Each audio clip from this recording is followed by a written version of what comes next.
All right, guys, so we unfortunately already have some pretty significant updates to this alleged ceasefire deal that's been in the works over the last week or so. Now, keep in mind, this is a deal that is essentially the same exact framework that Joe Biden put forward last summer and that Hamas signed off on. Israel then basically sabotaged that deal, and it looks like potentially the same exact thing is happening this time around. So it's been a little bit of a confusing week as you had the US insisting essentially that the deal is done and done. You didn't have Israel publicly saying that they would agree to it. You had all of the Hamas as well as other Palestinian factions and mediators who were signing off on the deal. And then at the last minute here, we have, again, as they have done before, Israel coming in and adding new things or changing aspects of this deal to potentially sabotage the effort. So here from Mohammed Shahada, we had this update from this morning. Netanyahu is sabotaging the ceasefire deal by changing the terms of the agreement in the last minute. So this is reporting here from the Jerusalem Post, where they say that Benjamin Netanyahu is demanding, number one, that the IDF does not reduce its presence in the Philadelphia corridor in phase 1 or withdraw by day 50, which, as he points out here, is the exact opposite of what the agreement actually said.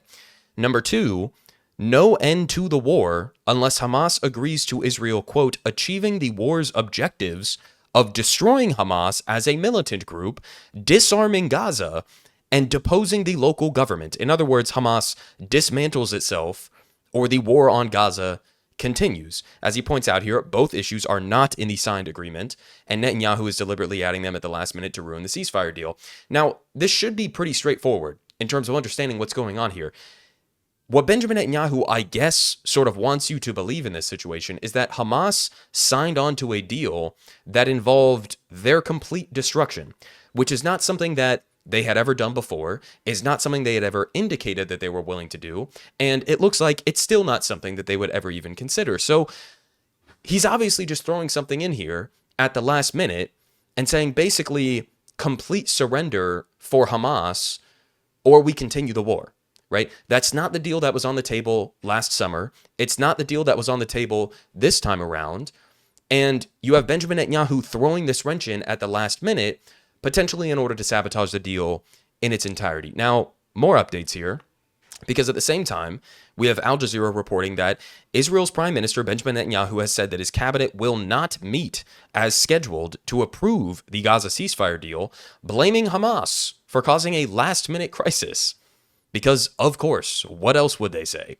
We also have members of Benjamin Netanyahu's coalition, including this insane, psychotic motherfucker, Bezalel Smotrich here, getting in and saying, the deal is bad and dangerous for Israel's security.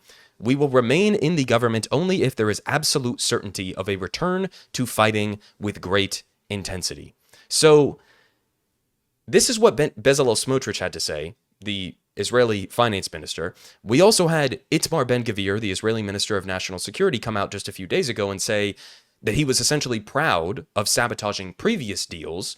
So what exactly are we supposed to take away from this other than core members of the Benjamin Netanyahu Coalition, including Benjamin Netanyahu himself, are just not interested in any sort of peace negotiations? What else are we supposed to take away from this?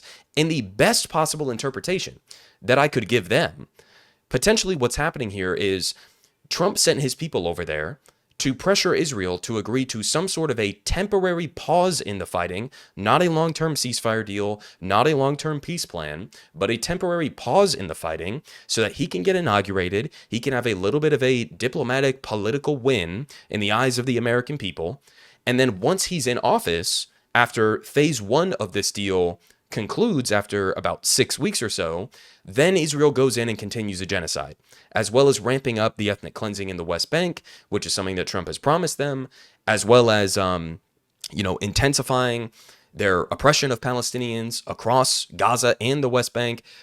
That's the best possible interpretation that I could give of this situation, is that essentially you have Trump coming in, sending his people over there, doing a little bit of a strong arm while giving them a bunch of carrots on the side, promising them everything they could ever want.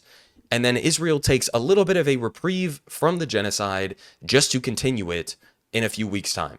That's the best possible interpretation. The worst interpretation is that Israel is so intent on their genocidal campaign inside of Gaza that they're not even willing to give Trump that temporary political win, that they are so incessant on continuing the slaughter in Gaza that they're not even willing to do a temporary pretend ceasefire. That's the worst interpretation. Now, we also had this at the same time, re-emphasizing the same point, with Mike Waltz, incoming Trump administration advisor, who essentially lays it all out here for us. So let's go ahead and watch a little bit of this clip here. And from your perspective, if this deal goes through and we enter what's characterized as the first phase, does that effectively mean the war is over? Does a ceasefire mean that its work is done in Gaza for the foreseeable future? Well, I certainly think Hamas would like to believe that. But we've been clear that Gaza has to be fully demilitarized. Hamas has to be destroyed to the point that it cannot reconstitute, and that Israel has every right to fully protect itself. So, all of those pieces, all of those objectives are still very much in place. Look, I mean, October 7th was a terrible day. They put everybody in a terrible position, including the Palestinian people of Gaza, whom they regularly hide behind and are willing to sacrifice and have sacrificed for their own sick ends and objectives. And so we need to get our people out, and then we need to achieve those objectives in this war. And you've said every member of Hamas should be killed. Pete Hegseth today at the confirmation hearing was asked by Senator Cotton something related to Israel, and he said every last member of Hamas should be killed. So from your standpoint, the incoming administration's policy is still Hamas cannot have a role in governing Gaza. Hamas can't have a role. ISIS doesn't have a role. Al-Qaeda doesn't have a role. No, of course not. And it astounds me that people try to put them in some type of special category. Okay, so keep in mind, guys, this comes at the same time that we just had Secretary of State Antony Blinken under the Biden administration come out just a few days ago and admit, essentially defeat on that core objective of eliminating Hamas, removing them from power. Antony Blinken admitted that Hamas has most likely recruited as many new members as Israel has managed to kill since October 7th. So, in other words, the prospect that Israel is going to completely eliminate Hamas, they're going to kill all of the Hamas bad guys, remove them from power, and then move forward, that is utterly delusional. That is not something that is going to happen. Not to mention what they've actually done in Gaza in terms of the historic levels of death of civilians, the historic levels of destruction of civilian infrastructure. You got to ask the question of what more could they possibly do other than continue to bounce the rubble there? This is something that is not going to happen, as admitted by top U.S. officials who want more than anything for the elimination of Hamas to be the reality. So when he says Israel is going to be allowed to continue this until Hamas is eliminated, even after phase one of this ceasefire deal is implemented potentially, that's an admission here that this is not a ceasefire deal, okay? Straight up. I don't know how you could possibly interpret this as a legitimate ceasefire proposal if what the Trump administration officials and the Israeli officials are saying is that in the best case scenario, we do phase one, get some of our hostages back, and then immediately continue the genocide. That's what they're saying is going to happen. So it's just a bullshit ceasefire. I wish that wasn't the case. And I've seen heartbreaking videos over the last couple of days of people in Gaza, people around the world, celebrating this ceasefire as they may have some temporary reprieve from the hell on earth that they have been subjected to. And it's heartbreaking because I wish that I could sit here and tell you Trump is going to come into office. He's going to institute some sort of a long-term peace plan. He's going to be pro-Palestinian. He's going to work towards a two-state solution or whatever the case may be. But that is just not what his administration is.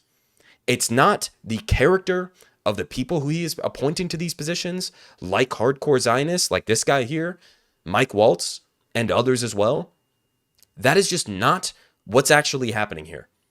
So, again, I don't know how else you interpret this situation other than it's just a PR stunt. Once again, that Israel is going to renege on. Now, at the same time that we have all of these other updates happening, we also have Israel using this opportunity of, we're on the verge of a ceasefire, to also ramp up the violence, to get as many kills in as they possibly can in the final minute. So here we have from Dropsite News, Israel has killed at least 30 Palestinians in intensified attacks across Gaza since the ceasefire deal was announced this afternoon. So this is actually outdated. Now the number is as high as upwards of 80 to 100 deaths. They say 12 people were killed and more than 20 injured in an attack on a residential compound in Gaza City. 18 people were killed in a large massacre near the Engineers Union in Gaza City. Several homes were bombed, including those of Khalidi, Bahatani, and the Abu Jaila families, among others. Israel also bombed tent encampments in central Gaza's Deir al-Balah. Casualty count is pending. So they're ramping up the violence as the ceasefire talks are supposedly finalizing. Now, this is the last update that I just saw today, because we also have here from Drop Site News a potential reverse of everything that I was just reporting on. So again, what the fuck is going on here? I don't really know. But here's the latest from Dropsite. They say the Times of Israel is now reporting that the remaining disputes over the Gaza hostage and ceasefire deal have been resolved. The Israeli cabinet is now expected to convene on Friday, so tomorrow morning, to ratify the deal, according to Axios, citing an Israeli official. And he was Barak Ravid, reporting on the same thing. So again, what's actually going on here? I don't know. Is it possible that tomorrow morning, hopefully, the Israeli cabinet gets together and they approve of this ceasefire deal and then it begins to get implemented? I hope that that's what happens. But given what we just saw from Trump administration officials, given what we just saw from top Israeli officials, given the history of what we've all witnessed since October 7th, I wouldn't get my hopes up, right? Again, potentially best case scenario is the Israeli cabinet convenes, they agree on implementing this ceasefire, and then at some part of stage one of this, maybe after they get some of their hostages back, then they resume the genocide. They come up with some bullshit excuse. Oh, Hamas violated the deal. We have no choice but to, re-emphasize and to go back into Gaza. That's potentially the best possible interpretation of what's going on right now. So we'll have to take this day by day. I'll keep you guys updated depending on what the Israeli cabinet does tomorrow morning. But it's incredibly bleak because so much of this is just a repeat of what we've seen over and over and over again, right? So I wouldn't expect anything new this time around, but we'll have to stay on top of it. And I'll have more for you guys probably later today and tomorrow. Politic guy has the best politics. Believe me, no one does it like him.